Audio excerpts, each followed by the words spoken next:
Hi friends, Clyde here from Pixel Pro Displays. It's great to see you all again here on the PPD YouTube channel, or if you're watching the video from Facebook, it's great to have you back. Today's video, we're going to walk you through getting everything running with your Pixel starter kit, the Baldrick8 controller, the power supply, some pixels, extension cords, everything. We're going to get it running in xLights. Stay tuned, don't go anywhere.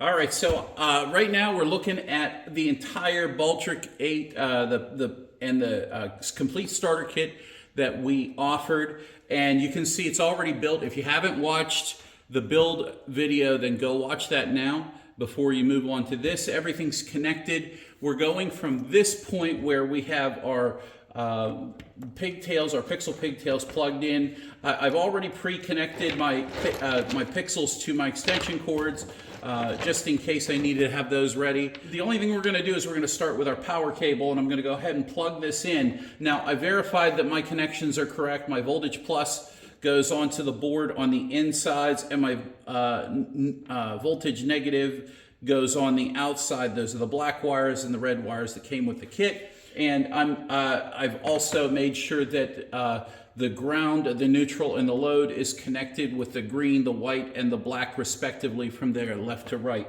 And I'm just going to go ahead and power it up. And the other thing we're going to do is we're going to talk about a little bit about networking. This is my home network.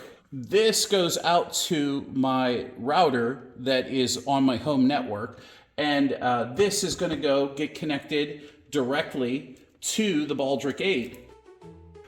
One thing I forgot to mention, you'll need an RJ45 network cable to get the Baldrick8 connected to your home network for configuration. Cat5e cable is perfect for this, and it's worth checking around your house first. Sometimes you have these cables and they're included with routers or other electronic devices, so you may already have one. If not, they're inexpensive. You can easily go to Walmart and pick one up. They're found on Amazon, as you see on the screen here, and any other local retailer may have those, which I'm going to set right here, and I'm going to connect in just like this to the network port. So then what's going to happen is you're going to start seeing some of these lights flashing on the top of the network connection here. This is your Ethernet jack that's going to allow you to communicate from the controller into the PC or the Mac. Everything is basically ready to go and connected. The only thing that we need now to do is to go over to the laptop. So you're going to see me kind of walk through this over here on the laptop just a little bit. I'm going to go to my web browser, and I'm going to connect into the controller board. I'm going to type in baldrickboard.local, and I'm going to hit the enter key. And now what we're hoping for is some of these LEDs are going to start flashing here, and some of those LEDs over here are going to start flashing, and we'll have a connection to that controller through here. So the next step that we want to do, we're onto the network or the Baldrick setup page. What I want to do is I want to take this controller, and I can leave it in two different modes. For right now, we're doing some testing. So in order to do some testing, I just need to know what the IP address is. And right now it's set up with IP address 192.168.1.54. It might be hard for you to read that. One more thing to mention is that your router will likely assign a different IP address to the Baldrick8 than what you see here in my demo. Make sure you log into the Baldrick controller first and then verify the IP address your network assigned to your Baldrick controller from the Baldrick stats screen that you see here. But that's exactly where the Baldrick board can see the network and my computer, so I can connect to the Baldrick board. I should be able to use that IP address. We could give that a try. So if I go ahead and just add another tab, if I want to log into the board, now I know the IP address because we went to baldrickboard.local. We can come over here to the network tab, to another open tab in your browser and type in the IP address. 192.168.1.54. I think that's what it was. Yeah, .54. We go back over here, .54, hit enter, and there we go. Once we know the IP address, we don't have to use baldrickboard.local to log into it. We can use the IP address to do that naturally. Now that we know the IP address number, we can go and we can begin messing around inside xLights.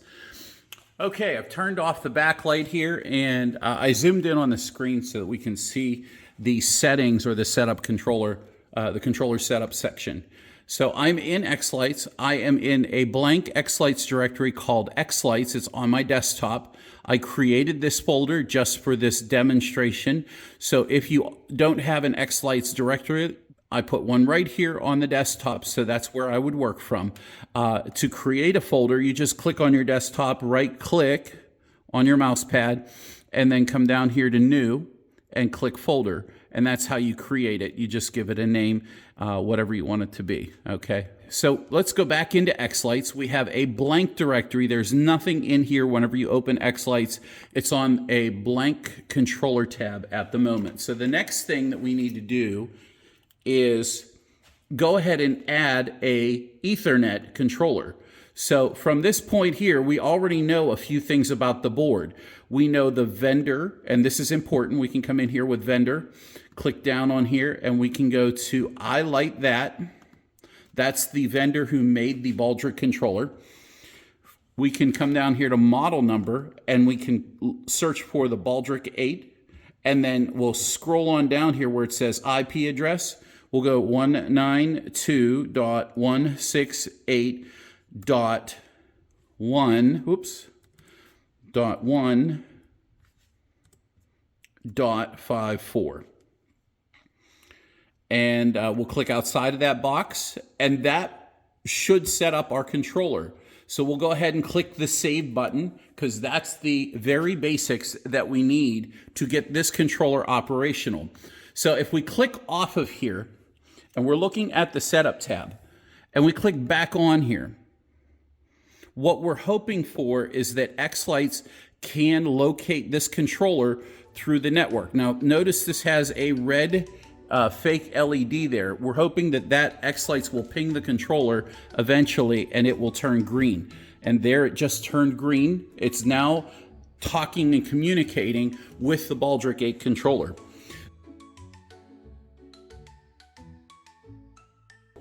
So now what we need to do is we need to go into our layout tab, and we need to create two strings of pixels. To do that, I'm going to come up here, and I'm going to grab just a single, create a single line, and I'm going to click and drag one line out. And on this line, I'm going to add 100 pixels right there. See where it says strings and then nodes per string nodes, and there we go. And that's 100. And this is, let's call this string 1. And then let's come up here and do that again. Click and drag this out. We'll call this string 2. And then we'll come down here and we'll put 100 pixels in here as well. Now we'll go ahead and save the layout. And the next thing we'll do is go back to the controller tab. And from the controller tab, we're going to select or double click on the Baldrick8 controller. And from here, we'll just grab string number 1 and drag it over, and see how it's highlighting blue on pixel port 1? We'll drag it and drop it over there. And we'll do the same thing for string number 2. Drag it over and drop it down. So string 1 is on output 1, string 2 is on output 2. Next, we're going to go in and do the hard work, which is the configuration of the controller. And the next step would be to come down here to the bottom right here, and see where it says upload input and upload output. There is a preference in xLights. I don't know what yours is set at, but if I go to File Preferences, so on the Others tab, what we see here is we see this option that says Link Controller Upload. Inputs and outputs. We can unlink them, meaning that whenever you click the input and output button, or the upload outputs, whenever you click the upload outputs here, it links the input and the output. So basically, it's doing two jobs at one time for this. First of all, it's linking the input, which is what the specifications are for it, meaning the channels that it's going to output. The second thing it's going to do is it's going to upload the output, which is the output of the two different strings that you have connected to it. So we'll go ahead and click the upload output, and if we look at the bottom of the screen here, it says I light that output upload complete. When you see that, you're done. And we should now be able to go into the sequence tab, click new sequence, done. And we've got our pixels that actually need hooked up to outputs. So let's go ahead and hook up our pixels. And you can see that they are a little different. This is the male. Over here is the male. This is the female. The female has the holes. That's the ones you got for your kit. And they have the nut around the edge. And that should screw in just like that. So there's output number 1 covered. And then we'll do output number 2.